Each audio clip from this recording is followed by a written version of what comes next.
Hello student, आज हम पढ़ेंगे Hindi second language grammar part 4। Part 4 है शब्द विचार। शब्द विचार को इंग्लिश में कहते हैं एटाइमोलॉजी। ठीक है, फर्स्ट पार्ट हमने आप लोगों को समझाया था। अब मैं आप लोगों को सेकेंड पार्ट समझाने जा रही हूँ। शब्दों के भेद का मैंने फर्स्ट टाइप्स आप लोगों को बता दी थी। अब मैं आप लोगों को सेकेंड टाइप्स बताने जा रही हूँ। शब्दों के भेद।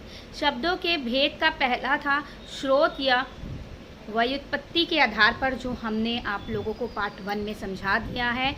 अब मैं आप लोगों को नेक्स्ट टाइप या नेक्स्ट भेद बताने जा रही हूँ, वो है रचना के आधार पर। आइए पढ़ते हैं। रचना या बनावट के आधार पर शब्द 3 प्रकार के होते हैं। ठीक है, रचना के आधार पर कितने बनावट के होते हैं? 3। सबसे पहला है रूढ़ शब्द, दूसरा है यौगिक शब्द और तीसरा है योग रूढ़ शब्द। ठीक है, आइए हम पढ़ते हैं रूढ़ शब्द किसे कहते हैं। रूढ़ शब्द वास्तव में मूल शब्द होते हैं, एकदम मूल होते हैं। इन्हें अलग अलग करने पर इनके खंडों का कोई अर्थ नहीं निकलता है। अगर आप रूढ़ शब्द को अलग अलग कर देते हैं शब्दों को, तो इसका कोई मीनिंग, कोई अर्थ नहीं निकलेगा। ठीक है, जैसे नाक एक शब्द है, आप अगर ना और क कर देते हैं तो ना मतलब भी कोई शब्द और क में से कोई शब्द नहीं होगा। इसको आप अलग अलग अर्थ में लिखेंगे तो ये रूढ़ शब्द नहीं कहलाएगा। तो इसी प्रकार क्या है, खाट, दूध, पुस्तक, प्राण, विश्व आदि भी ये सब क्या है? ये सब हमारा पूरा रूढ़ शब्द है। ओके, अब हम दूसरा पढ़ेंगे यौगिक शब्द। यौगिक का अर्थ क्या होता है? योग से बना। ठीक है, यौगिक का अर्थ होता है, मीनिंग होता है योग से बना। मूल शब्दों में अन्य शब्द जोड़कर बने शब्द यौगिक शब्द कहलाते हैं। यौगिक शब्द क्या होता है? मूल शब्दों, जो मूल शब्दों होते हैं उसमें और अन्य शब्द यानी दूसरा शब्द जुड़ता है, उसे हम क्या कहते हैं? यौगिक शब्द कहते हैं। इन शब्दों के खंड करें तो प्रत्येक खंड क्या होता है? सार्थक हो जाता है। ठीक है, जैसे विद्यालय तो सार्थक हो जाएगा विद्या प्लस आलय। ठीक है, पुस्तकालय, पुस्तक प्लस आलय, पुस्तकालय। तीसरा है सुपुत्र, सु प्लस पुत्र।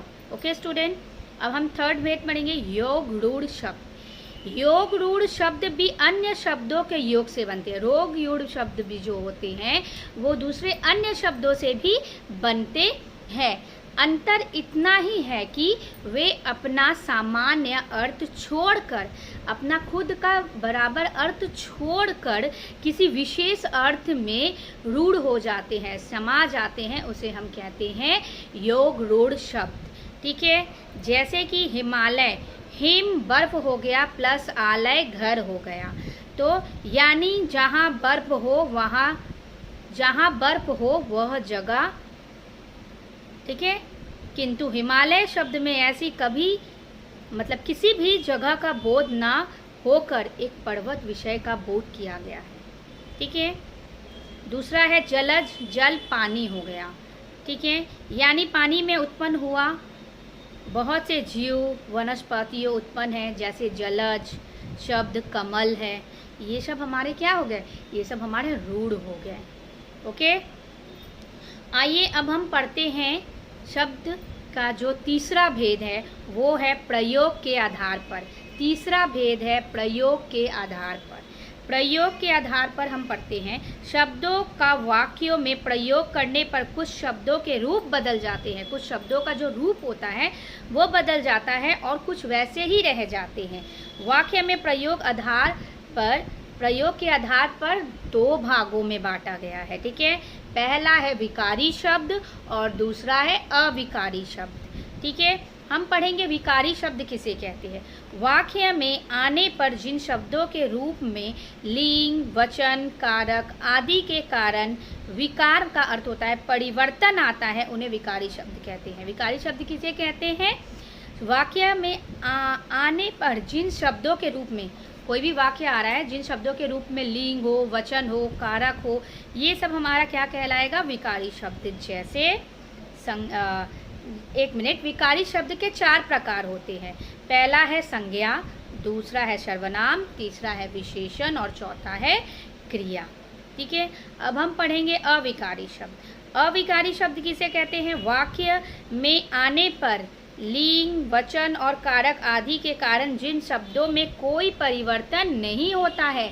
मगर विकारी शब्द में परिवर्तन होता है, लेकिन अविकारी शब्द में लिंग, वचन, कारक का कोई परिवर्तन नहीं होता, उन्हें हम अविकारी शब्द कहते हैं। अविकारी शब्द को अव्यय भी कहा जाता है। अविकारी शब्द के कितने प्रकार हैं? अविकारी शब्द के 4 प्रकार हैं। कौन कौन से? क्रिया विशेषण, संबोधक, समुच्चय बोधक और विस्मयदी बोधक। ठीक है, इनके बारे में आप संबंधित और भी आगे जब जाएंगे तो आप लोग को पता चलेगा। यहीं तक। ओके, अब हम शब्दों के भेद का चौथा भेद पढ़ने जा रहे हैं, वो है अर्थ के आधार पर। ठीक है, आइए पढ़ते हैं अर्थ के आधार पर। व्याकरण में केवल सार्थक शब्दों का अध्ययन किया जाता है। किस शब्दों का अध्ययन किया जाता है? सार्थक शब्द का।